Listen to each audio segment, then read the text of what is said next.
Okay, so welcome everybody from BTG Massive, BTG Central, to a short update video from here at the Nürburgring. Lots of people got in touch with me over my previous vlogs and asked me lots of different questions. I'll try and answer some of them today and also talk about a little bit what's been happening here at the Nürburgring in the last few days. Point number one, you may have noticed, it snowed. It's very snowy. And even as we speak, there are people mountain biking around the ring, walking around the ring, even skiing around the ring. But they can't complete a full lap because the snow line is hitting the top of the circuit, but it's not hitting the bottom down at Adenau. The circuit isn't completely snowed in down there. So, next we'll talk about what happened on Sunday, but we'll do that when we hit the road. So, let's hit the road.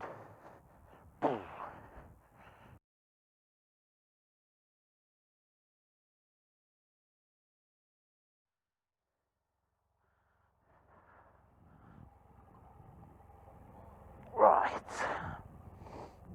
Okay.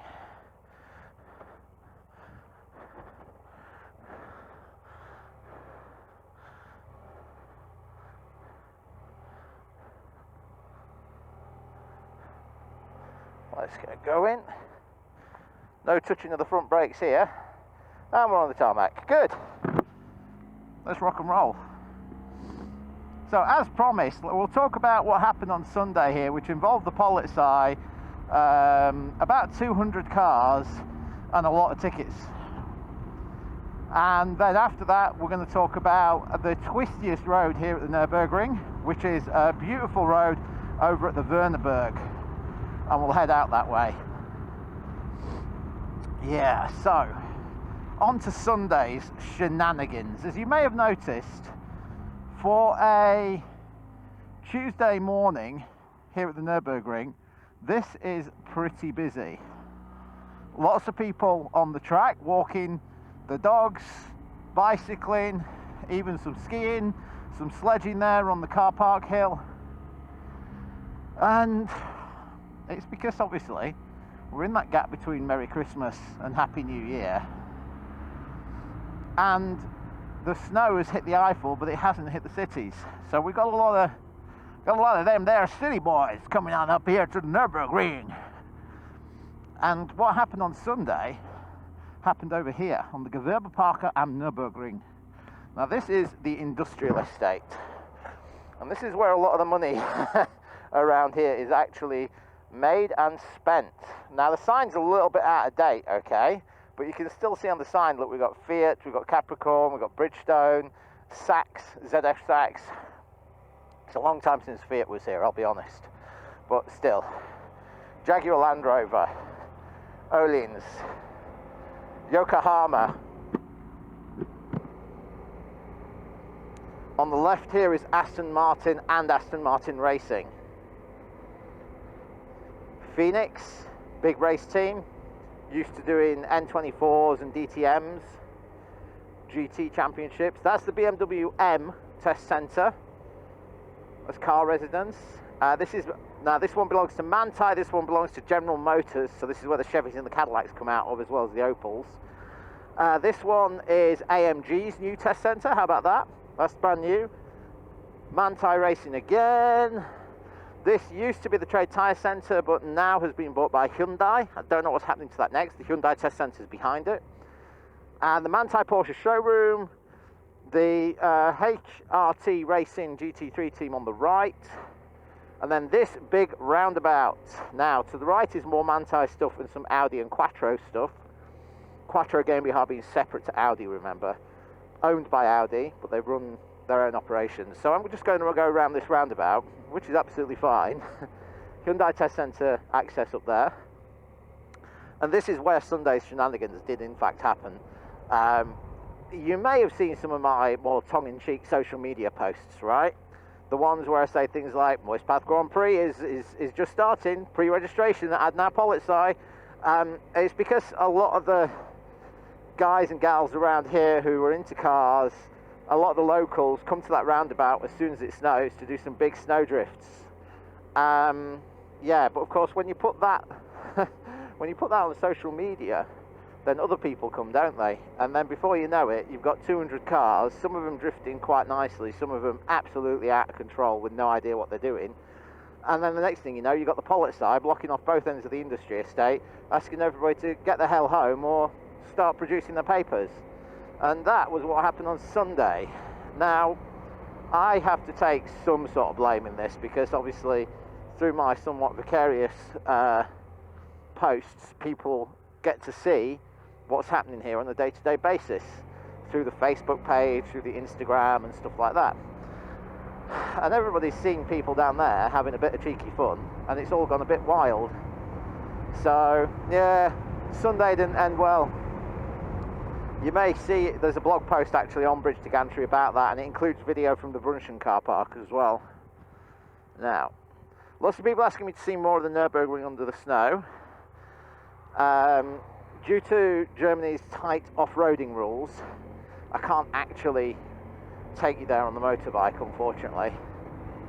But we can show you a little bit here, and we'll bob down the road here to Flansgarten and Brünnchen. On a technical note about these vlogs, I've come up with a totally new solution for capturing sound. It involves one of my Peltor race microphones, which is not a condenser microphone, it's a different type of microphone.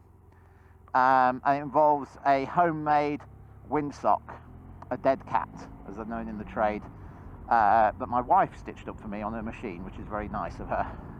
That's enabled me to put the screen back on the F800, but we are on the tail end of a winter storm, so it is quite windy, so I apologise if some of this wind is still getting through. I've also refitted my wind generator. Sorry, did I say wind generator? I mean wind shield. Honestly, this BMW F800GS is one of my favourite ever motorbikes, but, and this is a big but, whoever designed this screen should be sacked. It's purely there for aesthetics, it's not there for help or comfort. At the moment you buy one, you should just look for an aftermarket screen. It generates a very low frequency wind noise right on my helmet. If I stand up here, oh, isn't that much quieter once I'm out of my windshield? It's unbelievable. It's not windshield, it's a wind noise generator. So, as you can see, lots and lots of people here. Lots and lots of people here. Brünnchen, by the way, will be the busiest. And we'll head there, have a quick look. I don't think I'll go into it. I think I'll just turn around at Brünnchen and we'll head over to Virneburg, and I'm going to show you the twistiest road at the Nürburgring. And it's not the Nürburgring. People often talk about Adenau, the road to Adenau being a great, great road. And no. I'll show you something better. Whoa, look at Brünnchen. Look at Brünnchen. There's hardly any snow left on the track. It's all been trampled down. Quick look at this. Oh yeah, absolutely full. Absolutely full.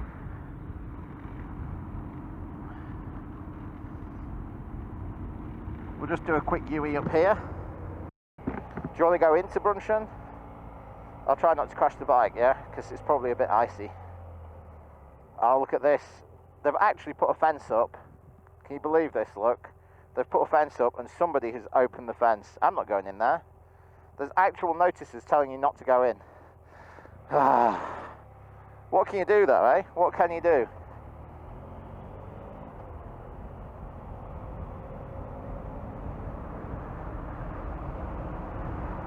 Right, well, that's that.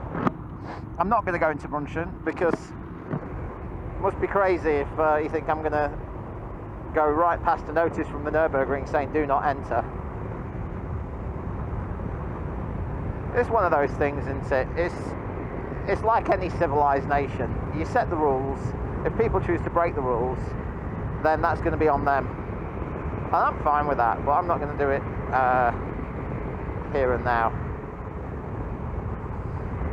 So, let's go down to Virneburg. Sorry, I just cracked the visor open there. It makes a lot more noise. God, this wind is so strong. Like I say, if I stand up on the pegs, I bet most of that noise goes away straight away, look. Isn't that better? That screen of mine, that's got to go. It's not compatible with moto vlogging. You notice my previous F800 moto vlog, I actually took the screen off. Maybe I'll do that now. I've got the tools for it under my seat. Should we do that? Might do that.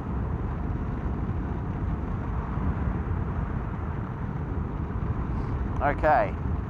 Loads more Teslas, by the way. The new Tesla superchargers are up and running, and there was they were 50% used already this morning. So 4 supercharging stations, 2 of them plugged into Teslas, a Model S and a Model X. Look at this view here. This is mega. Okay, so ahead of us is Dries and the holiday park. To the right of us is the Nürburgring, and to the left of us is Döttingen, Bar, Oberbar, and eventually down in that valley over there is Virneburg. Virneburg. Gotta pronounce that correctly, otherwise my German friends will disown me. Look at this. Spectacular.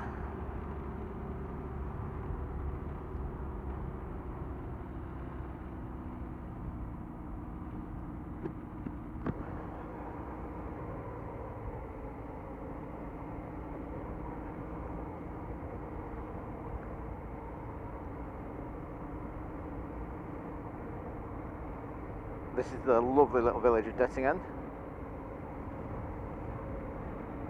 Little garage there, KFC Romas. They actually sell cars and fix cars, nothing to do with racing. Can you believe such a thing?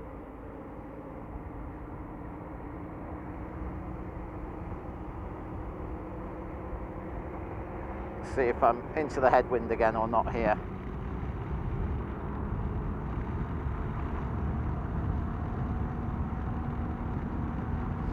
Pretty noisy, isn't it?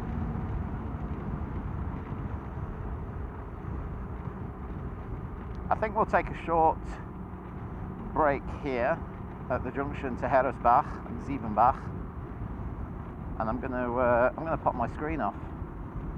I just need to do it out of sight of the main road, otherwise a million helpful Germans will stop and say, do you need help? Because everybody looks after motorcyclists in Germany. It feels like that anyway.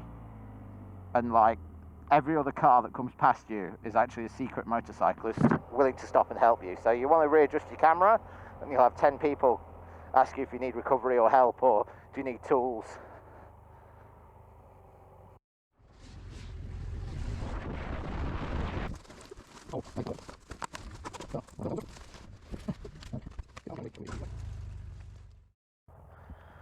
Let's go again.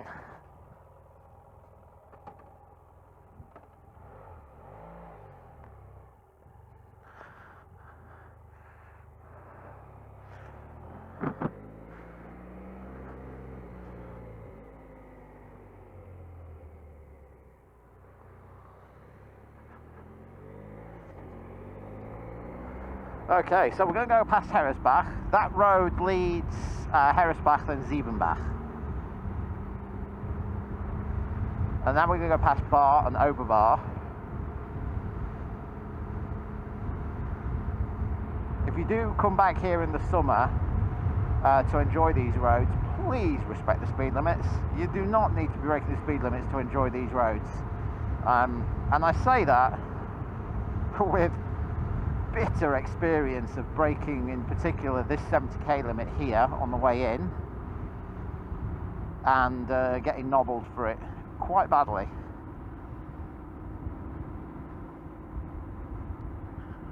Truth be told, really badly.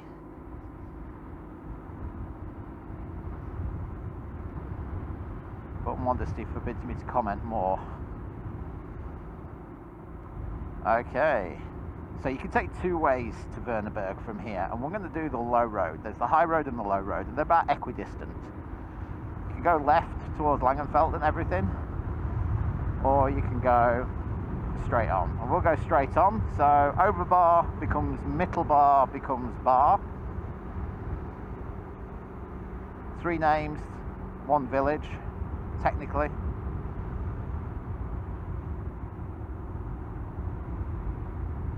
And just to talk about the geography of the moment, we're running along a valley here, following a stream.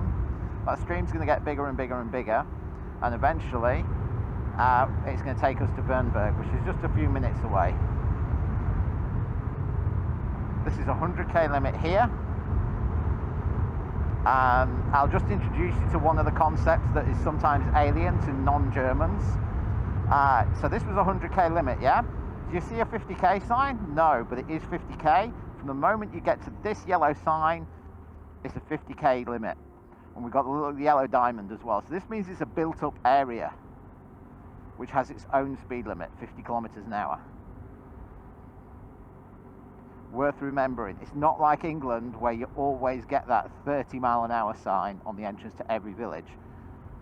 You have like a specific sign that says you are entering the village now, and this is a built-up area, and then the speed limit is obvious from that to those who've learnt it on the German system. And then you leave it like this, and it goes back to what it was before, 100k limit. Okay, is that cool? And then again, you got a little warning sign up here, built up, little yellow diamond look. That's because of the junction.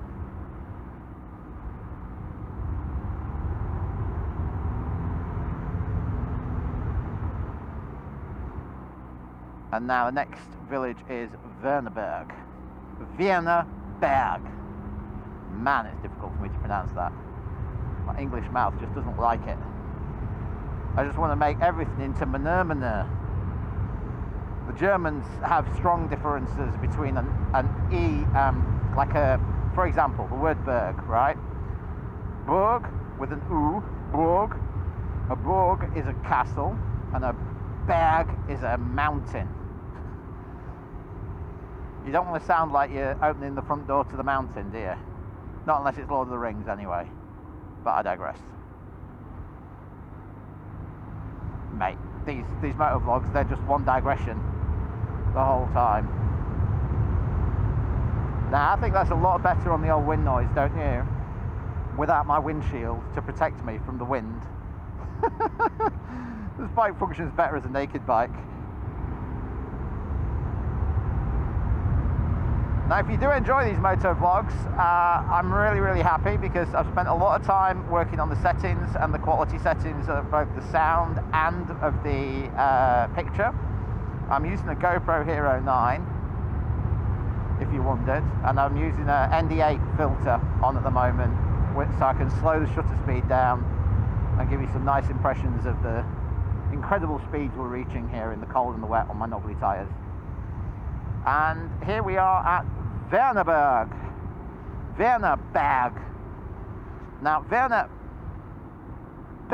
would be Virne Mountain, but Virneburg would be Virne Castle, and we're at Virneburg. There we go. That's Virneburg. Man, and there's the castle. Look at that bad boy. Look at that bad boy.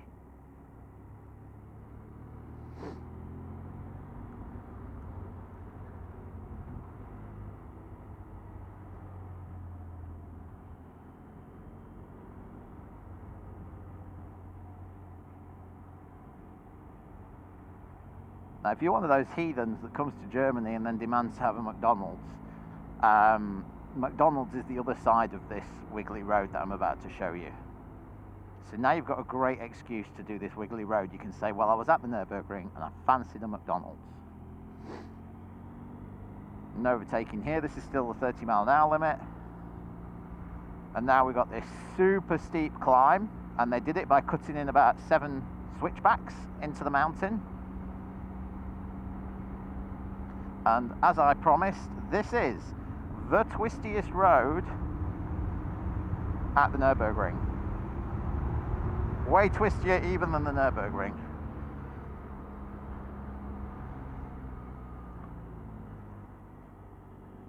Come on, Michelins, don't fail me now.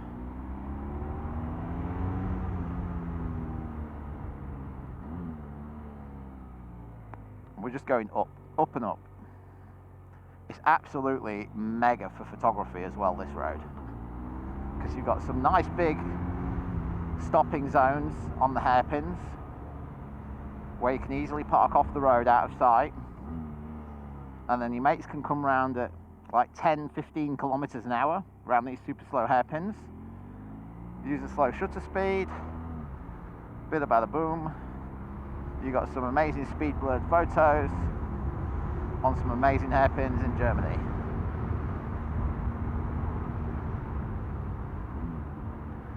Little fake left into the real left-hand hairpin, and at every one of these hairpins, look, there's a forest road off into the woods at a different level on the terraced kind of structure.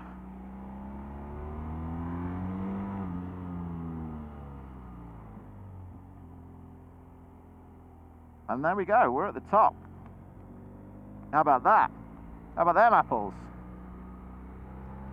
Told you, twistiest road at the Nürburgring. Now it opens out a bit, it's a little bit quicker. Beware of pedestrians as we get up to the sports club here. Straßenmeisterei and some playing fields and stuff up here, as well as a very popular walking path. And if you want, you can take a right down at the next junction, and that'll take you on the back roads out towards Virneburg, Kelberg. I apologise to all my German friends for my terrible pronunciation. I have only lived here 12 years. There we go, out to the 100k 60 limits, 60 miles an hour, 100 k's, and this is the 410 that goes all the way to Gerolstein.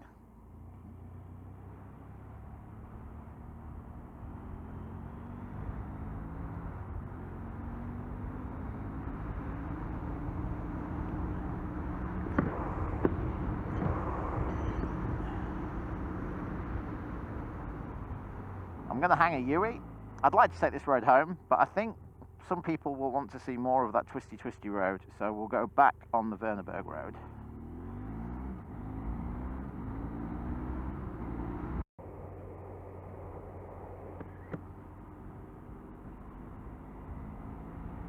Okay.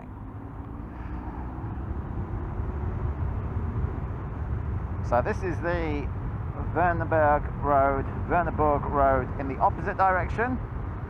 As you can see, it's a little bit spectacular. Amazing views. I'll just slow right down so you can get a bit of this. How about that?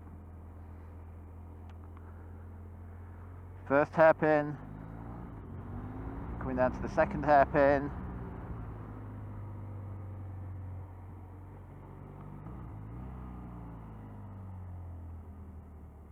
Got to be a little bit careful in case there's any black ice here, but I think we'll be fine. Lots of salt down. Lots of salt to eat away at my beautiful BMW. Will you stop blowing holes in my ship?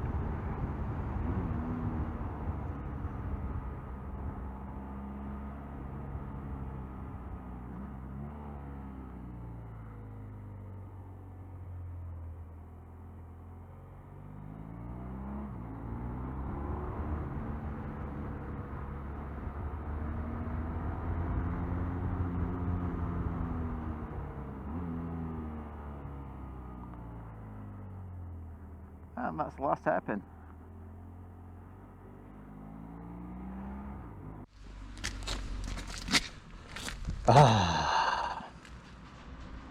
Well guys, if you enjoyed that video, then please consider leaving me a like, leaving me a subscribe, clicking the bell for the notifications.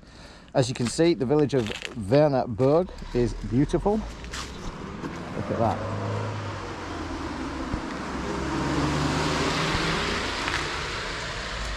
And my bike still has no windscreen, but it's for the better. Isn't that gorgeous? That is gorgeous, right?